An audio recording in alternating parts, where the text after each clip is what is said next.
तो मेरे प्यारे बाइक चलाने वाले भाइयों, ध्यान से सुनना। देखिए, आप कभी भी बाइक को चला के आते हैं और आप स्टैंड पे खड़ी करते हैं, तो खड़ी करने के बाद आपने नोटिस किया होगा, नहीं किया है तो करना, कि एक टिक टिक टिक की आवाज़ आती है। तो वो अभी मैं आपको सुनाऊंगा, पहले आवाज़ सुनिएगा। देखिए,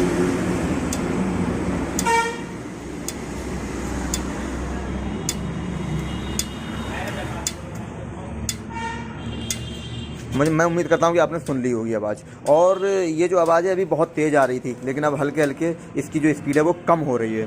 तो हमारे काफ़ी सारे भाई कहते हैं कि ये साइलेंसर से आवाज़ आ रही है, कुछ समझते हैं कि इंजन से आवाज़ आ रही है, कुछ समझते हैं कि कुछ और आवाज़ कर रहा है। तो देखिए, इसकी आवाज़ मैं आपको बताऊँ साइलेंसर से ही आती है।